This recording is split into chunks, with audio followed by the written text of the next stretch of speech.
Y'all, hey, welcome back to my channel. Thanks so much for stopping by.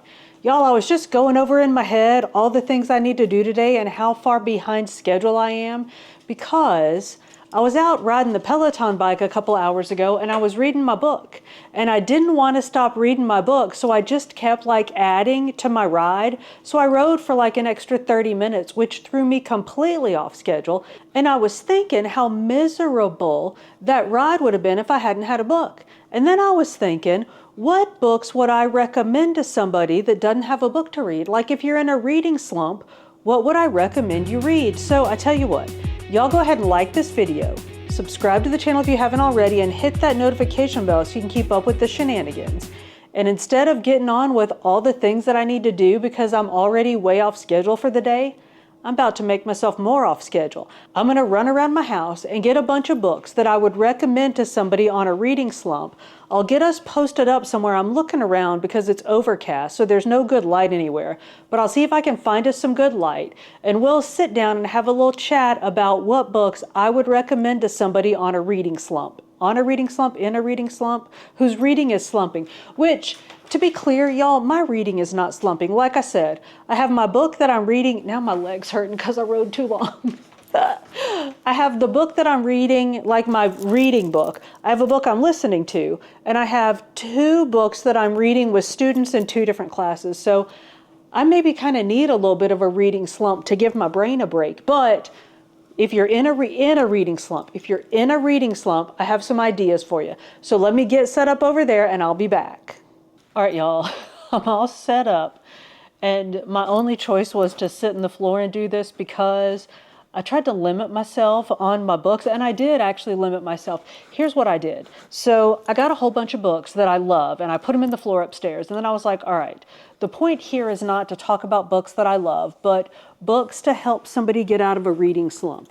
So my goal, or sort of my defining factor, was a book that when you're reading it, you can't stop reading it. Like you'll ride an extra 30 minutes on a freaking spin bike so that you can, because I feel, so here's the thought with that, is I feel guilty because I have so much to do that I feel like I need to be doing something else while I'm reading. So if I'm riding on the bike, if I'm working out, then I'm doing something else while I'm reading. So yeah, I rode an extra 8 miles so that I could keep reading my book. That's the kind of book that will get you, to my way of thinking, that's the kind of book that'll get you out of a reading slump. So, and now I'm trying to get comfortable because my quads hurt. So I'm just going to sort of dive in, and I have them kind of arranged here. So I'm going to work my way around the horn here. So I'm just going to start with the inheritance games. And y'all, many of these books we've talked about, we hauled them together, we read them together. So a lot of them you already know about. Inheritance games, this is about a girl who just is living kind of like the broke down life, and just out of the blue she gets this message that she has to go, and this dude wants to see her. So she shows up, and it turns out that she is part of this inheritance, that she and these brothers inherited this old man's vast estate, but she doesn't know who he is, she doesn't know who they are, she doesn't know anything about it. And it turns into this whole inheritance games thing of them trying to sort of unravel the whole thing, figure out who he was, why he left her part of his estate. Folks are, of course, end up trying to kill her, because how would it be interesting if that didn't happen? Who's trying to kill whom? Who's friends with who? There are hot brothers. There's all kinds of stuff. This is YA, probably. I read it, and then I read it with my 15-year-old female student last year. Excuse us a minute. Sorry, we had a little behavioral breakdown with the furry felons, but we're good now. So anyway, my 15-year-old student, this was actually the book. So last year, I was teaching her grammar, and her mom's like, I see you do reading groups, which I kind of really didn't at the time, but I was like, yeah, I'll read with her. So this was the first book that we read, and she's like, I'm not a reader. I don't read. I'm not going to read. And I was like, all right, whatever. We'll just read it together in class. So we started reading it, and y'all, she read this book in 2 days and then got the second book in the series and read it before I met with her again the next week. So I ended up having to like stay up nights to read these books to keep up with my non-reading 15-year-old students. So they're completely outlandish, they are unbelievable, and very entertaining. So there are, I think, 4 of them now, and I think the fifth one actually might be out, I think it's this summer maybe? Anyway, so honestly, I enjoyed books 1 and 2. Maybe I was annoyed by book 3. By book 4, I was like, are we seriously still reading these? But they are entertaining, and I believe if you start reading this one, it will drag you in and you'll keep reading it. So, Inheritance Games. Y'all know my feelings on Binding 13. Oh, I'm going to try to remember to tell y'all if there's spice in books, but there's no spice in this one. Like, there might have been a little, like, smooching and maybe, like, the occasional naughty word, but, like, no F-bombs, nothing heavy, no naked. I think there's one scene in a hot tub, but I don't even think that, like, it wasn't enough that I was like, we can't read this with my teenage students. So I'm going to try to remember to tell y'all if there's spice in books, but I might not remember. So just because I don't say it, don't assume they're not spicy. But if I tell you they're spicy, they're spicy. So Binding 13 is about Shannon, who comes from a rough family. She's abused by her dad. So, like, if that's going to set you off, this isn't the one. And Johnny Kavanagh, who is just a hottie rugby player. And he's sweet, and he's kind, and he's charming. And he and Shannon accidentally meet, and they end up, well, that's them. This book is... It deals with heavy subjects, but I felt like in not a heavy way. Like it doesn't blow off, or it doesn't like make light of her abuse or the situation that she's in, but somehow it's not overwhelming. The characters are fantastic. The banter is so good. I just love the feeling of this book. The boys are very boy and the girls are very girl, and the interactions between them, they are at a high school in Ireland. So like there's all that kind of drama. It's definitely YA, but it's so fun and so charming. And I think if you give it a shot, it'll definitely get you reading. Along the same lines, The Deal. So that's rugby. This is hockey.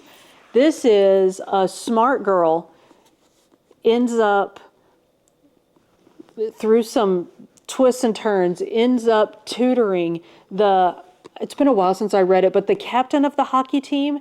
And it turns out it's sort of the opposite of the dumb jock trope. He's smart. He's just struggling in one class, so he needs her help. And she's like, I'm not going to help you. And he's like, oh, yes, you are. And he's so used to getting his way, he just proceeds as though he's going to get his way. And he ends up getting his way. And same kind of thing. Great characters. This is Elle Kennedy. And I think she's going to end up being one of my, I'll read anything by Elle Kennedy. I think she's going to end up being one of those authors for me. She's not yet, but I think she's going to end up being. But her characters are charming. I feel like they're true to form. Like you can absolutely believe them. You believe when they say things, you're like, oh, a hockey player would definitely say that. Or like, I can definitely see that scene happening. The settings, so this is a college. Did I say it's the off-campus. So this is, the setting on this one is college. So this is not young adult, but it's new adult. And there's some spice in this one. But not like Butcher and Blackbird spice. But there's some spice in this one. This is another one where the things that they deal with are pretty heavy, but it's not overwhelming. Like when you're reading it, it's not overwhelming. Very entertaining, great banter, great characters, spice. We're not ready for Butcher and Blackbird yet. That's in another pile. One of Us is Lying. This is The Breakfast Club with some killing. So our characters, the book starts out, they have to go to detention. And they're all like swearing up and down that they've been framed, they didn't do it. they're in detention, and one of the people in detention dies. And you spend the entire book trying to figure out what in the world happened. Like, are they really, like, were they really innocent of what? Y'all, it's high school. So, like, you know, innocent of the rule breaking that they were accused of, like that. I mean, that's, you know, guilt or innocence in high school, right? So there's that, like, trying to figure out why they all got in trouble, ended up in that detention together, unpacking the whole thing. It's definitely YA.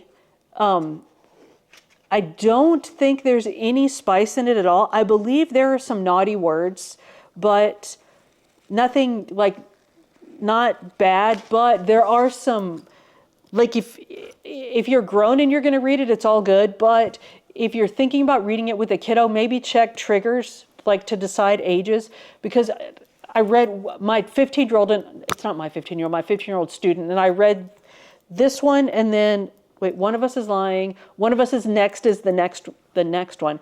We read those, both of those, but we read them last year. So I don't remember the details, but I think, yes, we don't see people using drugs, but there's, like, reference to drug use and that kind of stuff. And it's not presented as cool, like the cool kids hanging out at parties doing drugs or anything. But still, like, if you don't want your kiddos reading that, we're not even talking about that. What am I talking about? Slumps, breaking. My beau's looking at me like, what are you talking about? Getting out of a reading slump. This will get you out of a reading slump, y'all. You will not want to stop reading this. But to finish up that thought, if you want to read this with your like upper middle school or like high school youngins, it's a great book. It's very enjoyable. The story is very entertaining. Love the characters, love how they interact. I think it's very believable the way that the characters interact together and, like, the social groups work together. But again, just check the, not even trigger warnings, but, like, what's in it to see if you want to talk to your kids about that stuff. So One of Us is, I almost said One of Us is Missing. One of Us is Lying. Breakfast Club with Killing and Smoking. Let's get into these. No. All right, let's do these. Because you already know Butcher and Blackbird. Y'all, I loved Butcher and Blackbird. Now, it is spicy, it is dicey, it is sketchy, it is shady, and I could not put it down. Y'all may recall when I first read it, I started reading it, and when we got like 3 pages in, and the female Blackbird, Sloane, mentions the cadence of a faint Irish accent warming every note of Rowan's voice, I was like, hang on, the Butcher has an Irish accent? So I went right then and bought the Audible version of the book just on the off chance that, and sure enough, it's done like Sloane. So, good Lord, calm down, Danielle. See what I mean? This book makes me feral, like straight up feral. So it's alternating first person points of view of Sloane, who is Blackbird, and Rowan, who is the Butcher. They are I've told you nothing about this book. They are serial killers, but they only serial kill people who need killing. And they end up in a competition. Well, at the very beginning of the book, when we meet Sloane, and she's in kind of a predicament, and Rowan shows up, and she mentions that he has an Irish accent. And I was like, oh, Lord, please, yes. Well, the book is in alternating perspectives from Sloane and Rowan, and it pretty much alternates chapters. Like every once in a while, you'll get back-to-back chapters. If something's going on, like if Rowan's up to something, you'll get back-to-back him chapters or like a couple of her chapters. But when she mentioned his Irish accent, I was like, oh, please let it be done with voice actors, and let his be, yes, y'all, yes. The actor that does the Butcher of Boston's voice in the Audible is Irish. Oh. So anyway, I listened to it. Well, then I read it, and I couldn't stop listening to it. It's like an 8 or 9 hour book. I listened to it in a day, and then read it, could not stop. Well, then Leather and Lark came out, which is book 2. I didn't even bother with the Audible because now I know I have their voices in my head. So then I just read it, and same thing, like read it in a day and a half. So 100%. Now, again, they're serial killers. I can't even speak. I'm so feral right now, y'all. Let me calm down. Serial killers. The serial killing, apparently I was so like feral when I first listened to it that it slipped past it. Like I knew there were some sketchy things with some body parts and some stuff, incidental cannibalism and just some stuff, but I missed when I listened to it, like some of the serial killing is a bit crunchy. So if you're like prone to be squeamish for that, this might not be the one for you. And the sex is like, it's two serial killers having sex. Now, it's totally consensual, like nothing, there's no coercion, nothing untoward happens that way, but it's serial killers, sexing like serial killers. So, but y'all, yeah, if you like, not if you like those things, but it's really good and I loved it. And yeah, this would 100% get me out of a lot of different kinds of slumps. So Butcher and Blackbird. Let's move on to A Court of Thorns and Roses. Sarah J. Maas, many people love her. I liked this book. I didn't love it, but I recognized that, I mean, it was a page turner for me. Like once I started reading it and got into it, I really enjoyed it. The banter is good. The scenes are great. This one is world building. Like you can tell she's setting up what's coming in like the next 5 books, but I found it very enjoyable. Same with Caraval. I said it right. Caraval, I felt was the same way. I know it's not the same. There's nothing like, these are not the same author, not the same series, not the same nothing, except that they are fantasy books. This one is Feyre, our main character, gets herself into some shenanigans and ends up having to go live in the fairy realm. And y'all, they're fairies, right? Yeah. Oh, y'all. Yeah. These are not the fairies of your like childhood fairy tales. I'm just going to say that. There is spice. There is spice. It gets spicy. But Butcher and Blackbird, there is some, it's not flyby spice, but they get into it in some places where you're like, girl, don't drop you cannot take down your drawers when you're where you are. So, but you see it, it's not a surprise. Like in some books, like all of a sudden you're like, how are we talking about this again?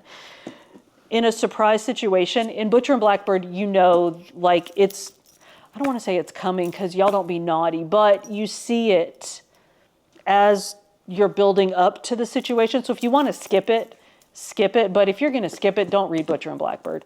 Same thing with A Court of Thorns and Roses. There's no like she's sitting at the banquet thinking about the night before and then all of a sudden everybody's naked again because she's remembering it. There's not that in this. So if you want to skip like the really like meaty scenes, you can. Speaking of meaty scenes, there's also some violence. So if you're not dead, like just be prepared for those. So Court of Thorns and Roses, Caraval is none of those things. It is fantasy. So it's some of those things. It's fantasy. Our main character, Scarlet, takes us with her on this magical adventure. She goes to Caraval, which is this sort of magical party where nothing is what it seems, and the characters are bigger than life. The settings and the scenes are bigger than life. The descriptions are beautiful. Y'all, the verbiage, the wording is, I hesitate to use the word lyrical because sometimes I think it's overused, but it is lyrical. It's just beautiful to read. You get sucked into this world. We start off on the island where Scarlet lives, and life is very sort of drab and it is not beautiful there, and they never get to leave. Well, then her sister gets tickets to Caraval, and from the jump, things are just a little like, wait, what? Like they're just a little bit off. So you spend the entire book sort of experiencing Caraval with her. I did have to look and make sure I was reading it correctly or saying it correctly. But so you enjoy experiencing Caraval with Scarlet, but you're also like at the same time trying to figure out what in the world is going on because something's not right And that's all I was going to tell you something else. That's all I'm going to tell you. So once you start reading it and get sucked in, you're in. And many of these are books in series. There are like 3 or 4 of these, and then there's a whole nother series after that. So, Caraval. Ninth house, completely different. Fantasy. But this is dark academia, which I love. I don't love all dark academia. I love this. Ninth house refers to one of the secret societies at Yale, and it's the 9th one. So the 8 are like the normal secret societies, and the 9th one is the one that oversees all the others and makes sure that they're not like misusing their magic or doing things they shouldn't ought to be doing. Y'all, it is so good. Our main character is Alex, who grew up in LA on the like wrong side of the track. She was homeless for a while. She was a little bit of a druggie for a while, did some sketchy stuff. That's how she ends up at 9th house. All I'm going to tell you about that. But the entire book, like you spend the whole time trying to figure out things that have already happened when you start reading. And the way that the past and the present and really kind of the future all weave together in this book are brilliant. The characters are great. The banter, and it's not even banter, it's conversation. The conversations are so good. And I feel like sometimes with dark academia, they try to like play the academia a little too hard. Like I mention often the book, The Secret History, which was also a dark academia. I enjoyed it a lot, but there were times in that book that I had to work to like it. Like I had to work my way through it. And I just felt like I had to work to like it a little bit. And I think part of that was the author just hitting too hard on the like academia part. 9th house does not do that at all. Like, I mean, there are some academic aspects to it. Like they refer to like, dead Greeks and some philosophical theories and things like that. And if you get it, you get it. And I think it enhances the story. But if you don't get it, then it's just like, okay, whatever. It's like, and we're going to talk about it here somewhere, Project Hail Mary. There's lots of sciencing in Project Hail Mary that I didn't understand at all, but I still really enjoyed the book. And I feel like 9th house is the same way. Like if you get the academic references, it's all good. But if you don't, then that's fine too, because there's lots of other dicey stuff going on. It's so good. And this is like, honest to goodness, it like gripped me from the jump. And I finished it. And then the next book is Hellbent. And Hellbent had not come out when I finished 9th house. So I was on attack waiting for Hellbent to come out. And then I got Hellbent. And I was so scared of what was going to happen to my friends from 9th house in Hellbent that I refused to read it for like I carried it around, refused to read it for the longest because I was too scared for my friends. So I know I'm a little bit unhinged. Y'all, you think that was bad? Fourth Wing. This is fantasy, which you know because they're at war school where they learn to fight on dragons. So good, y'all. So our main character is Violet Sorengale, which, I mean, that's just fun to say even in your head. But Violet Sorengale's mom is the commander, like she's the boss of all the things. And Violet was not supposed to be a rider. She was not supposed to go to school to learn to fight on a dragon. But one thing leads to another, and she does, and I'm not going to tell you too much about that, but this book starts like we go to school with Violet, and her mom being the commander, they have enemies. And of course there's the ruling class, and there are the rebels, and there are kids of the rebels who are at school with Violet. And y'all, I can't. It's so good. The characters are great. You meet them.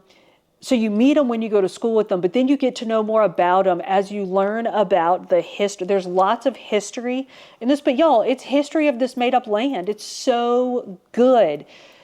So you learn more about the characters as you learn about the history. And it's really intriguing because as you learn about the characters and the war and what they're fighting for, you learn that what they think they're fighting for isn't really what they're fighting for, or isn't really what's happening. And to me, it seems like a really big statement about the military-industrial complex and what we think we're fighting for in wars that we're not necessarily fighting for, and maybe like regime change wars that we're in or have been in, that we thought we were fighting like for, freedom and justice, but we were really just fighting to change a regime and get some oil or something. And maybe it's just because of, I read this last year, and not that things are like good and peaceful now, but things were like, there was a lot going on last year when I read this, like a lot in the news about places that we as like Americans were in the world, and wars that we were in, and things that we might have been involved in and why. And I'm not trying to make any kind of political statement, but this book just kind of made me wonder if, not even like if the statement is true or false, but if the author, Rebecca Yarros, was trying to make a statement about the military-industrial complex or why we fight wars that we fight. So anyway, aside from all of that, this book is absolutely riveting. And this was another one that we got to the end, and I was like, first of all, what just happened? This was one that I think when I finished it, like I finished it at night, and the intern, like we have a rule, like I'm not allowed to, like there are strong admonitions against me filming in our bedroom, which I get, like, I mean, unless I'm doing like a closet thing or something. But y'all, I was so shook at the end of this book. Like I did a video in the bed when I finished reading, like what just happened? It is so good. So anyway, this will definitely get you out of a reading slump. So now let's get into some rom-coms.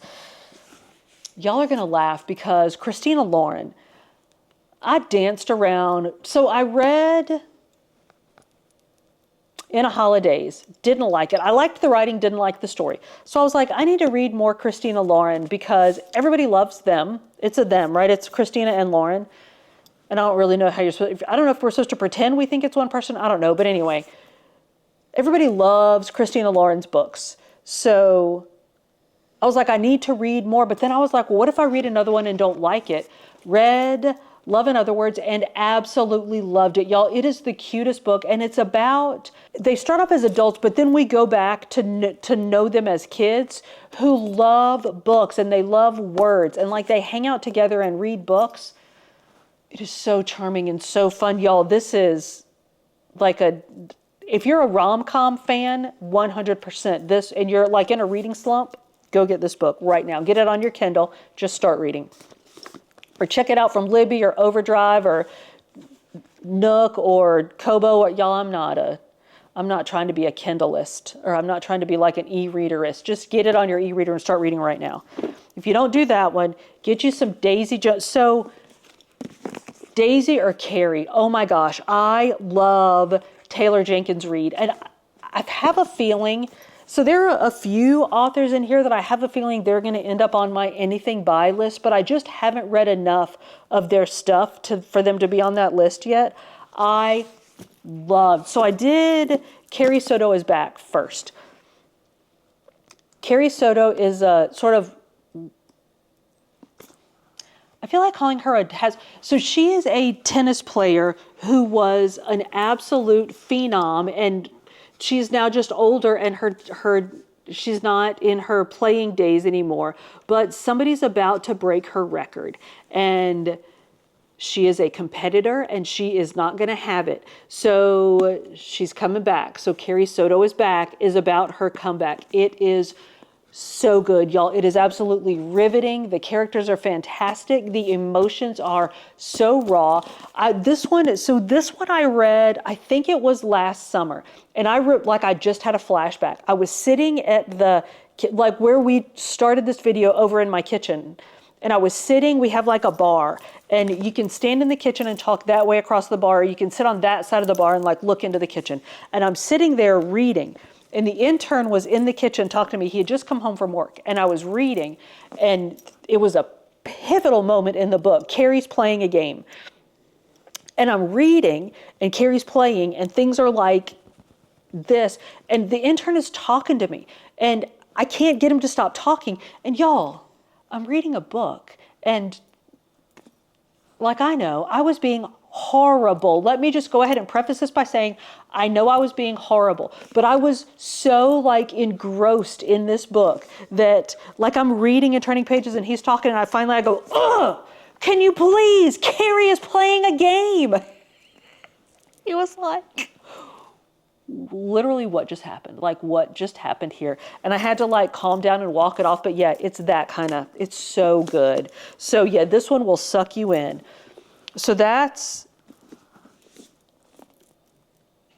it is about, and it's about a tennis player who makes a comeback, but it's truly about a person who's driven by excellence and she sees it slipping away. And the fact that her record is about to be broken is like it's like a tangible token of her excellence slipping away or being taken from her, and she cannot let it go. Like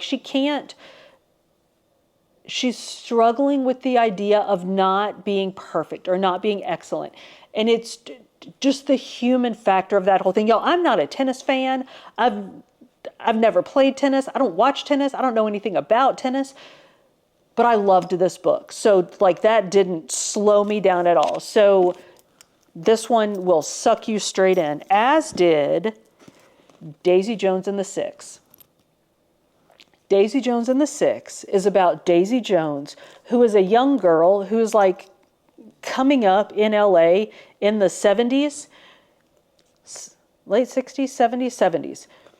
And so she's coming into her own. She's like a rising star. And the Six, who are a band who are also coming up, and they sort of like their paths cross and they kind of collide. And it's written in I believe, y'all, it's been a little while since I read this, but I believe it's written in interview format of somebody going back and trying to sort of put together what happened. Like it's all done. Like they got together, they did music, they did things happened. It was the 70s, they collided, they supernovaed. And now that's what it is. It's a writer going back and trying to reconstruct the story of Daisy Jones and the Six, like how they got together, what happened with them, and how they destructed. And it is, I avoided reading it for a while because I was like, how's that not going to suck? Reading interviews, who wants to read it? Y'all, it's so good. It does not suck at all. It doesn't suck because it's great. So fantastic, Daisy Jones and the Six. So good. All right, now I don't know what this category is, but Sarah, I was going to call her Susan Morgenthaler. It's Sarah Morgenthaler's. This is the Moose Jaw. No, that's not right. It's not Moose Jaw. It's Moose something. Hang on. Moose Springs. The Moose Springs, Alaska series. It's so good. So it's Grumpy Sunshine. This dude is the owner of the local diner, which is called the Tourist Trap. But I can't remember if tourists aren't allowed there or it's just not advertised anywhere. It's off the beaten path. But Moose Springs, which I'm going to call Moose Jaw inevitably. Moose Springs is this like tourist destination, little teeny tiny town in Alaska. So you get all of like the small town Alaska things. You get the Grumpy Sunshine, and the tourist girl shows up, and I believe, it's been a while since I read this, but I think he ends up doing something nice for her or something, and like they end up falling in together. But y'all, you get all of the like small town charm, you get the small town people, and it's Alaska. There are at least 3 books. I've read 3 books in the series. There are at least 3 books in the series, so I'm getting them confused in my head. But Zoe is the tourist girl, and her best friend is there to like run a resort or open a resort in town, which of course all the townies hate. So there's like that conflict. And again, she's a tourist, so he wants to hate her, but because he hates tourists, because he's the small town guy. But y'all, it's just super cute. You get, like I said, you get all the small town charm, and it's Alaska. So, tourist attraction, Legends and Lattes. This is cozy fantasy. Viv is an orc who's getting too old for orcing, so she has to retire. So, orc, yeah, she's an orc.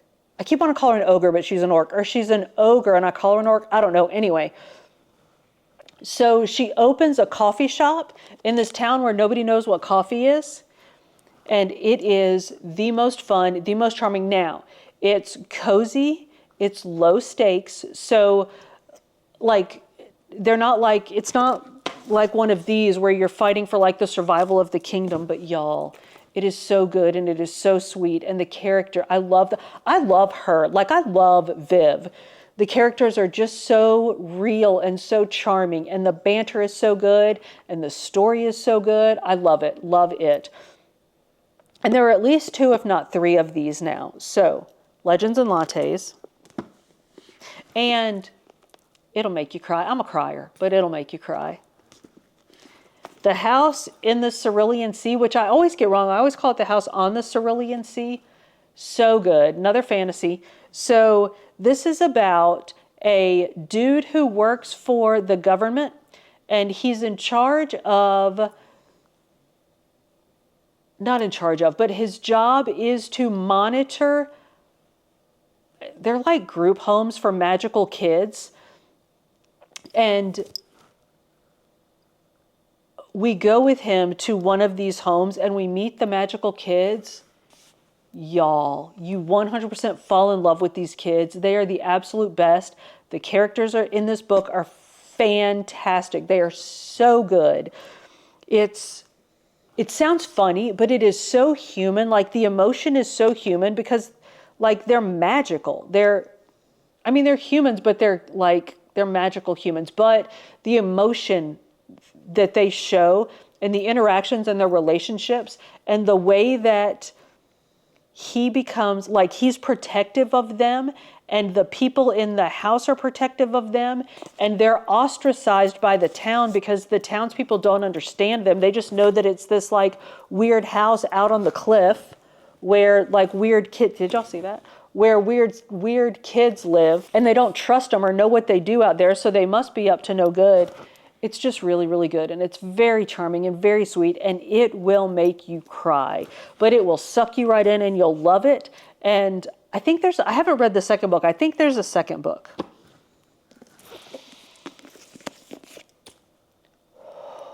Where the Crawdads Sing. Y'all, we need to put this book in a stack with Kristin Hannah, because even though it's not written by Kristin Hannah, it will Kristin Hannah you.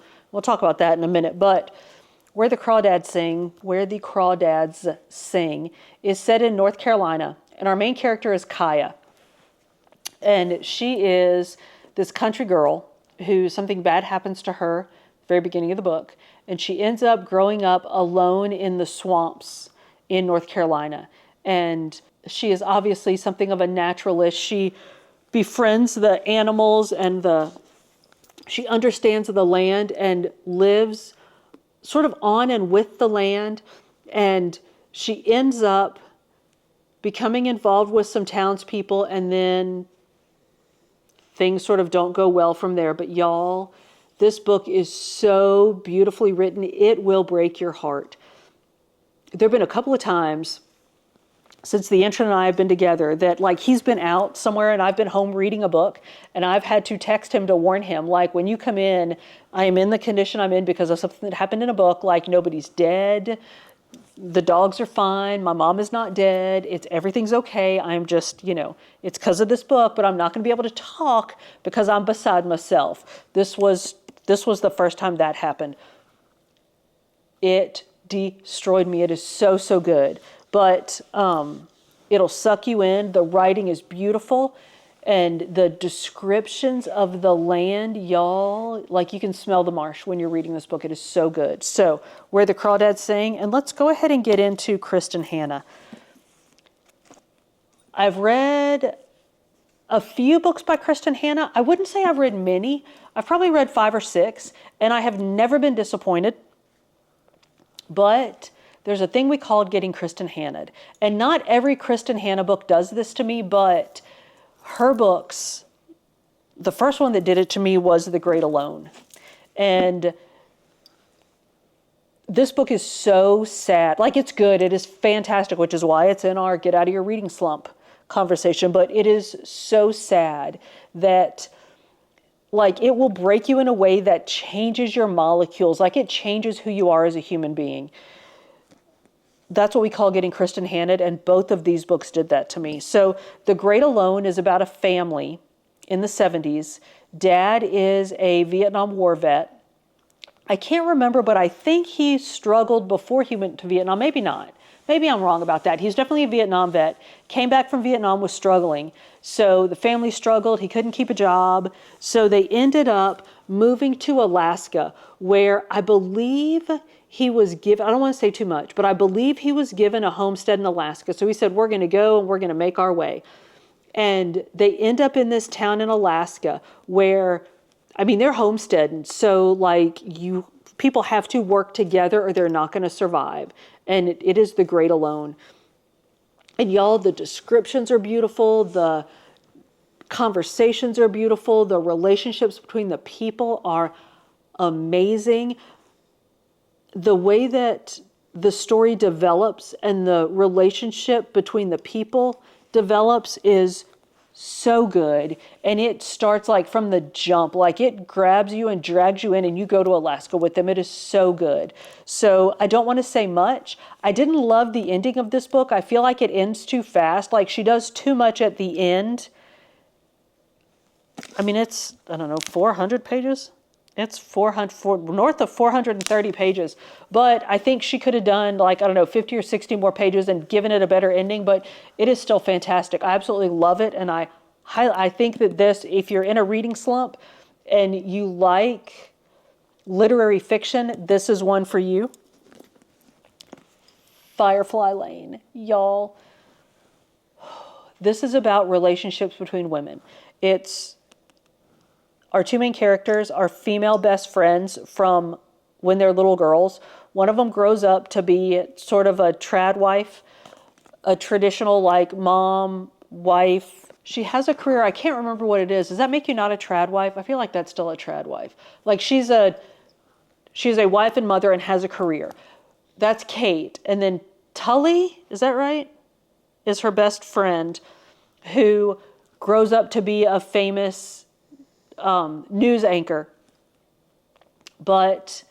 And so their relationships kind of do this, like they come together and go apart all through their lives. But y'all, I feel like we all have these kind of relationships where like you cannot talk for years, but then if something happens, that person's right there, that's them. Great book, sucks you right in. Same with, I mean, it's not as like beautiful and lyrical and whatever, but it's so good. And it will suck you in from the jump, from when you first meet these little girls, like riding their bikes down the street on Suicide Hill or whatever it is. And you will be with them until the end. And oh, y'all, the Kristin Hanning. The intern, when I got to the end of this book, when I got to like the Kristin Hanning part, the intern, like I was bawling. And the intern's like, you make reading look like so much fun. I don't know why I don't do it more. I was like, you need to just go away. So that's that. Fried green tomatoes at the Whistle Stop Cafe. I have a couple of oldies but goodies. Fried green tomatoes at the Whistle Stop Cafe. Fanny Flagg, y'all. This is Southern charm at its best. It is about the small town of Whistle Stop and the people there and how their lives interact. And that's all. It's just small town Southern charm. And it will honest to God suck you in from word one. It'll break your heart. It will break your heart. But Fanny Flagg somehow in her books reminds me, I mean, not that I forget this, but reminds me that people are good. Like reminds you of the goodness of people and community. And Fried Green Tomatoes at the Whistle Stop Cafe is 100% that. You get friendships, you get family, 100% you get family. You get a little murdering, you get a little incidental cannibalism. It's just good. It is so good. It is so laugh out loud funny. So I'm going to try to like speed up because I've been talking forever. Friday Night Lights, y'all, I think everybody remembers Friday Night Lights, the movie. This is the book upon which the movie was based. It's about football in Texas. And y'all, football in Texas is like hockey in Minnesota. It is everything. And this is about the boys that play high school football. And again, much like Carrie Soto is back, and we'll get to Beartown. Oh, y'all, Benji, we'll get to Beartown. But much like Beartown and Carrie Soto is back, this is about the people and the relationships and the things that the sports do to and for the people. So I can definitely say that you don't have to be a tennis fan to enjoy Carrie Soto is back. I'm a huge football fan. I'm a huge high school football fan. I'm a huge college football fan. So I can't necessarily say that you'll like this even if you're not a football fan, because I don't know. But I think that you will, because the people are written so well. Odessa, Texas and Permian come to life in this book, y'all. It is so good. So even if you've seen the movie, and even if you've watched, well, don't get me started on the TV show, but even if you've seen the movie, maybe give this a shot, especially if you're in a reading slump, and especially if you're in a reading slump and you're a football fan, give Friday Night Lights a shot. Project Hail Mary, I mentioned. This is Andy Weir wrote the book The Martian, which I haven't read yet, but I've read Project Hail Mary a few times. I'm reading it now with my book club. It is so good. Y'all, it's about our main character wakes up, doesn't know where he is, figures out that he's in space, doesn't know why.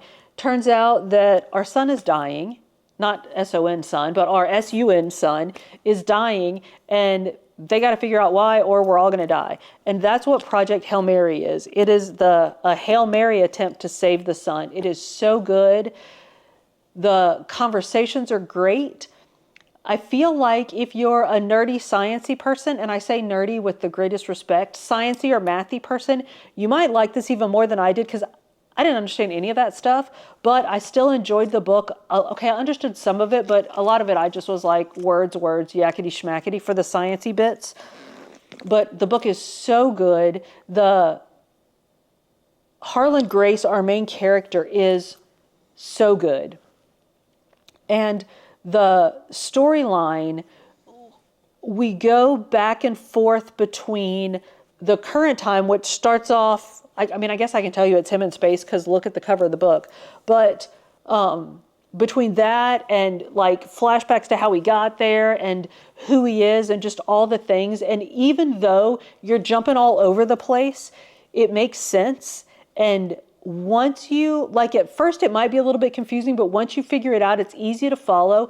And y'all, this is I've listened to it twice. I've read it twice. This is my like 5th time through it. And there are still times that I'm like, all right, I'm going to stop on page 112 because of blah, blah, blah. And on page like 140, I'm like, dude, stop reading. Like you were supposed to stop. So it is so good. It is engrossing and it will definitely get you out of a reading slump.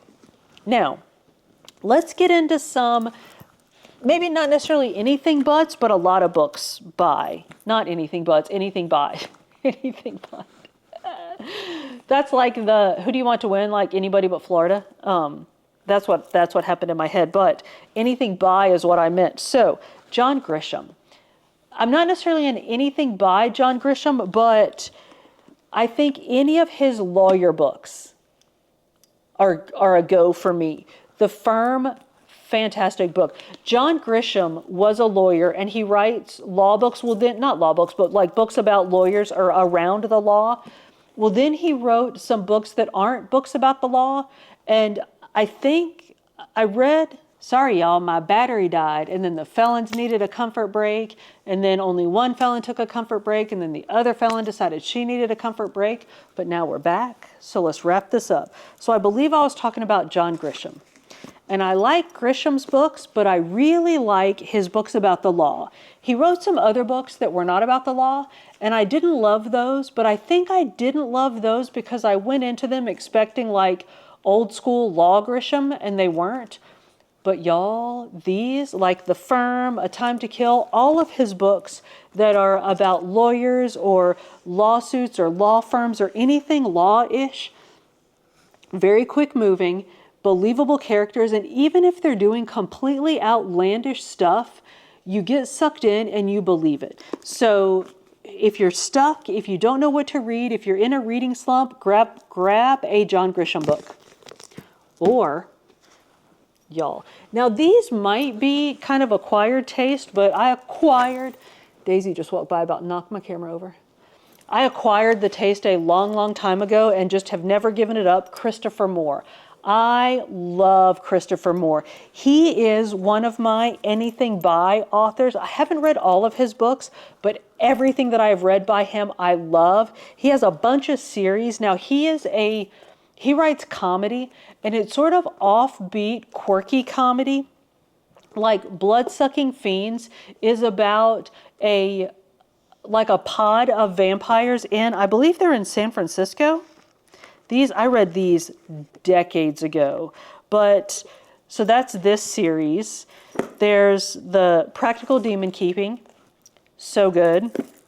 This is one of my absolute favorites.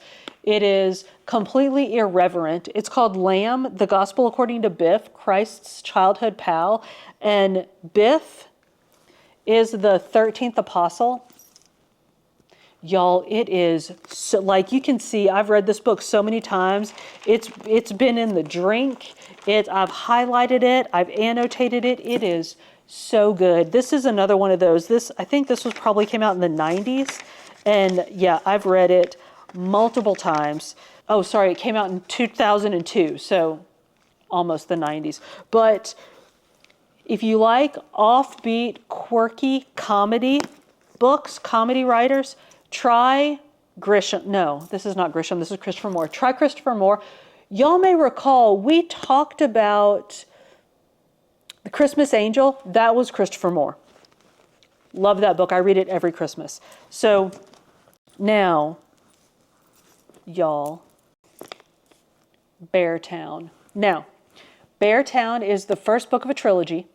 It's set in a fictional town of Beartown in Sweden, I think, but y'all, it is like the realest thing ever. So you get to know the people of Beartown, and Beartown is this little bitty town in the woods, and it's dependent on its hockey team because hockey is huge there. And if the hockey team does well, the town does well. And if the hockey team dies, the town dies. And this is one of those that if you love hockey, you will love Beartown. But I think even if you don't like hockey, you'll still love Beartown because it's about the people, and it's about like the heart of the people and how the people, it's the community and how the community comes together and how they love each other and how without each other they would not survive. Y'all, I love Beartown. So this one for reals, like the end of the third book, I had to text the intern and be like, you might not want to come home right now because I need, and this was hours after I finished it. I was like, I need some time. He texted me the other day and said, Sarah would like to borrow Beartown if you have it, which Sarah's a friend of his. He knows I damn have Beartown, but he was just like kind of giving me an out just in case I, didn't want to loan out my book. And my only response was, Benji. With like cryy faces, y'all. This book is, the entire series is so good. It sucks you in from page one, and you start to know the people and care about the people right away. And I feel like there are characters for everyone in these books. I, of course, love Benji, but hang on, let me tell you what. So Sarah borrowed Beartown, and I gave the intern all 3 of the books, and he's like, let's maybe give her 1 book at a time so we don't overwhelm her. Well, 2 days after he loaned her Beartown, I get this text from the intern in the middle of the workday. Tell Danielle that Beartown completely destroyed me, crying faces, tore me into a million pieces, and I'm ready for more, LOL. So now she has book 2, y'all, Vidar. I know. And she has no idea. She has no idea what's coming. I know. So good. If I had to pick, I can't. I was going to say if I had to pick 1 book out of this whole pile, it would be Beartown. Let me tell y'all what. So Beartown has seriously been out of my house for maybe 7 days because the intern was out of town when Sarah finished. So he took, anyway. Today, I seriously almost bought a backup set so that if I ever loaned it out again, Benji would not actually be out of my house. I know. It's like, if you're a fan of nice pens, you will understand that, like, you have a nice pen that you carry around to write with yourself, and then you have a decoy pen that you carry around to loan out. Yeah, I seriously almost bought a decoy set of Beartown books in case I loaned out my books and didn't have them in my house. I know. Y'all, this book is it's seriously that good. So, Beartown. It's a way of life. All right, so those are my books. Now, let's talk about my anything by authors. These are absolutely anything bys, and I'm sure I have more than just these, but I just can't think of them right now. Elsie Silver. And these are all, I think these are all rom-coms, so that tells you a lot about me. Anything by Elsie Silver. So, the only books that I've read by her, and y'all let me know in the comments, let us know in the comments, does she write anything that's not like Cowboy on the Ranch romances or rom-coms? And I mean, no shade there, because y'all, I love me some Cowboys on the Ranch rom-coms. Characters are great. The small town feel is amazing. I know nothing about, I mean, and maybe it's like completely hokey and all made up, because I know nothing about being on a ranch, but I feel like I'm there. I feel like there's like dirt in my shoes. I feel like I wipe my hands all the time when I'm reading because I just feel like I'm getting dusty, because it's just so realistic. The relationships are, I mean, whether it's on a ranch or not, the relationships between the people are authentic, and you care about them. You care about the people in her books. So I have heard that you can read her series out of order, and so I started with whatever this one is, the ranch one. And then I read Wild Love. Well, there are characters in Wild Love. This is like the next town over.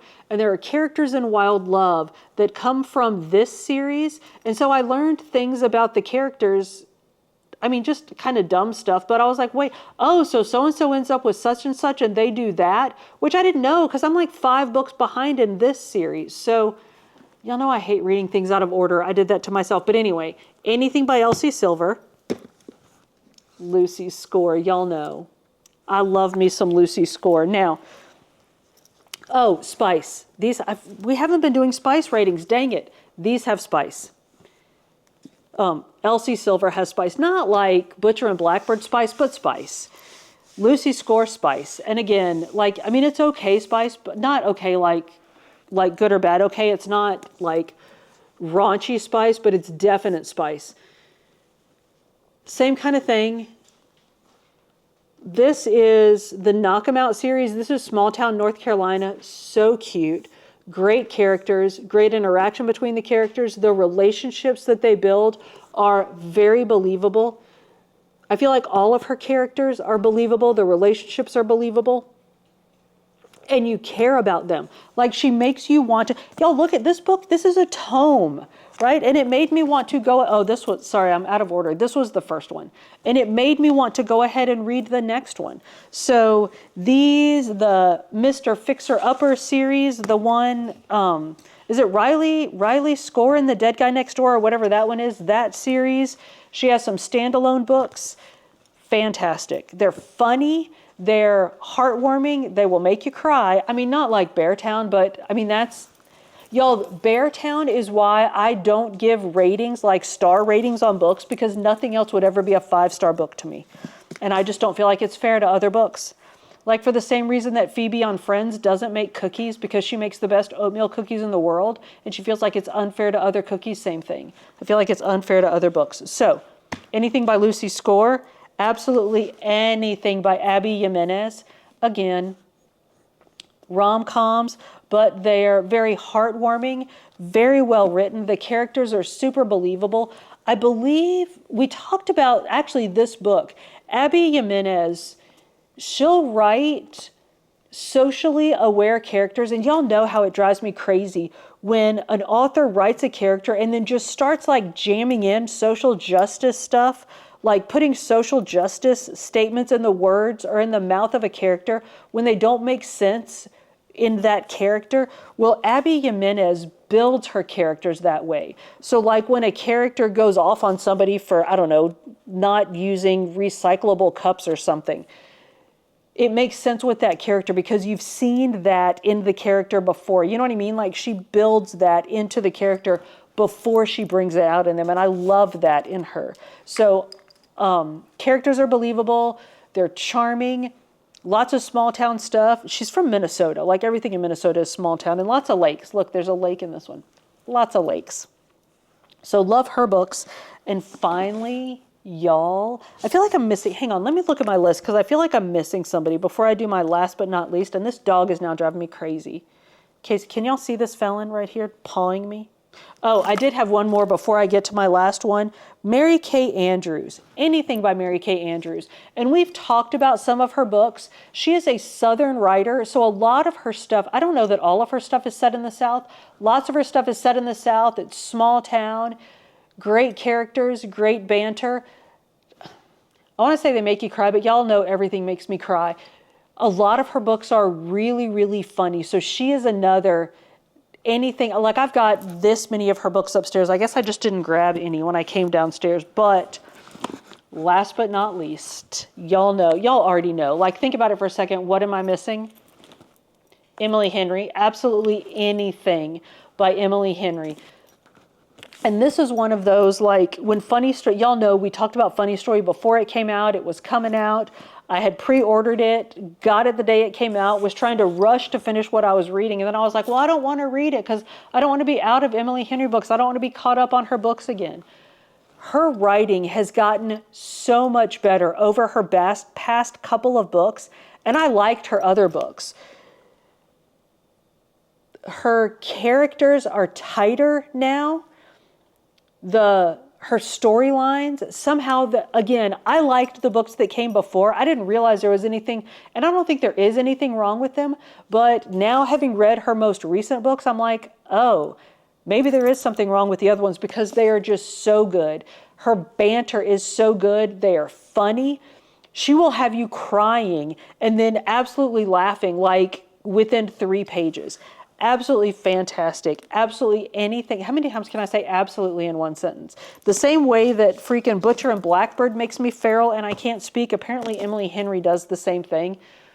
These books will suck you in from page 1 and you will not want to stop. This one, as much as I was like, oh, I don't want to finish it, I finished it in like a day and a half because it's that good. So Emily Henry is my last, absolutely anything but, and y'all, those are my books that I think you should read if you're in a reading slump. So let us know in the comments, what do you get into reading slumps? And if so, what do you read when you're in a reading slump? Let us know in the comments. Y'all, thank you so much for hanging out with me. If you made it this far, we are most definitely friends. So go ahead and like this video, subscribe to the channel if you haven't already, and hit that notification bell so you can keep up with the shenanigans. I upload food and fitness videos at the beginning of every week with some book videos sprinkled in between. See you on the next one.